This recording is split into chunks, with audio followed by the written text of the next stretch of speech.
हाय नमस्कार। तो दर्शक बंधु मु आपण मानकर प्रिय उपस्थापक एवं अभिनेता श्री प्रभात कुमार।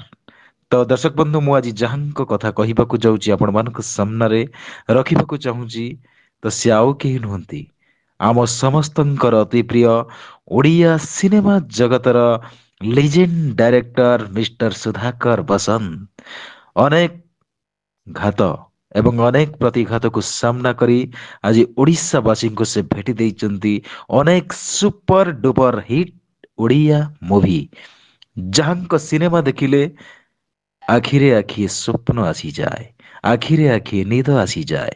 ତ ଯାହାଙ୍କ ସିନେମା ଅନେକ ସୁପର ଡୁପର ହିଟ୍ ସିନେମା ଭେଟି ଦେଇଛନ୍ତି ସାରା ଓଡ଼ିଶା ସିନେ ପ୍ରେମୀ ମାନଙ୍କୁ। ତ ସିଏ ଆଜି ସାରା ଓଡ଼ିଶାରେ ରାଜ କରୁଛନ୍ତି ପ୍ରତ୍ୟେକ ଓଡ଼ିଆ ସିନେ ପ୍ରେମୀଙ୍କ ହୃଦୟରେ ମିଷ୍ଟର ସୁଧାକର ବସନ୍ତ। ଠିକ୍ ଆମ ଓଡ଼ିଶାର ଏକ ମହାନ ପର୍ବ ବାଲିଯାତ୍ରା। ସେଇ ବାଲିଯାତ୍ରା ରଙ୍ଗମଞ୍ଚରେ ତାଙ୍କୁ ଆମେ ଦେଖିଥିଲୁ ଏବଂ ଭେଟିଥିଲୁ ଏବଂ ତାଙ୍କୁ ଆମେ ପଚାରିଥିଲୁ ଏବଂ ତାଙ୍କ ମନର କଥା ଏବଂ ସେ ହସି ହସି କହିଥିଲେ ମୁଁ ଭଲ ପାଏ ଓଡ଼ିଶାକୁ, ଓଡ଼ିଶା ମୋ କର୍ମଭୂମି, କିନ୍ତୁ ଏ କର୍ମଭୂମିର କର୍ମ ମାଟିକୁ ମୁଁ କେବେ ସାରା ଜୀବନ ଭୁଲି ପାରିବି ନାହିଁ। ମୁଁ ଶେଷ ଜୀବନ ପର୍ଯ୍ୟନ୍ତ ଶେଷ ନିଶ୍ୱାସ ତ୍ୟାଗ ପର୍ଯ୍ୟନ୍ତ ମୁଁ ଏଇଠି ରହିବି, ଏଇ ଓଡ଼ିଶା ମାଟିରେ ରହି କାମ କରିବି ଏବଂ ଓଡ଼ିଶାବାସୀଙ୍କ ହୃଦୟରେ ରହିବି।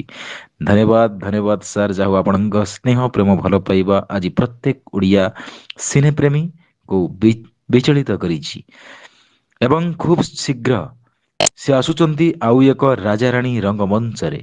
ଓଡ଼ିଆ ଯାତ୍ରା ଜଗତର ଏକ ବିଗ୍ ବଜେଟ୍ ଯାତ୍ରା ଅନୁଷ୍ଠାନ ଯାତ୍ରା ରାଜାରାଣୀ ରଙ୍ଗମଞ୍ଚରେ ତାଙ୍କର ନିଖୁଣ ଭୂମିକାରେ ଅଭିନୟ ସମସ୍ତଙ୍କୁ ମନ୍ତ୍ରମୁଗ୍ଧ କରିବ।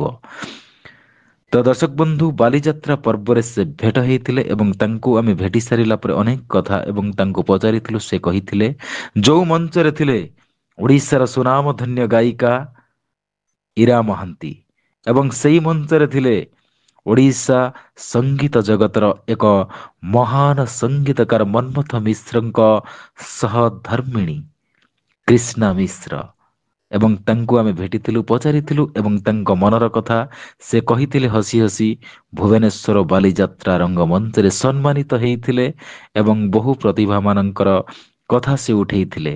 ଯାହା ହଉ ଏମିତି ସାର୍ ଆପଣମାନେ ଏବଂ ଆପଣଙ୍କର ଓଡ଼ିଶାକୁ କର୍ମଭୂମି ବୋଲି ଭାବି ନେଇଛନ୍ତି ଏବଂ ଭଲ ପାଇବା ଦେଇଛନ୍ତି ଏବଂ ଆମେ ସମସ୍ତେ ଓଡ଼ିଶାବାସୀ ଆଜି ଆପଣଙ୍କୁ ନେଇ ଗର୍ବ କରୁ, ଓଡ଼ିଆ ସିନେମାକୁ ନେଇ, ଓଡ଼ିଆ ଯାତ୍ରାକୁ ନେଇ।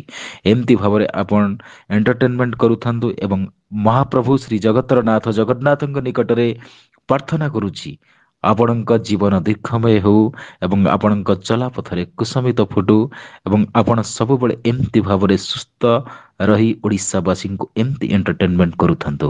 ନମସ୍କାର, ଜୟ ଜଗନ୍ନାଥ।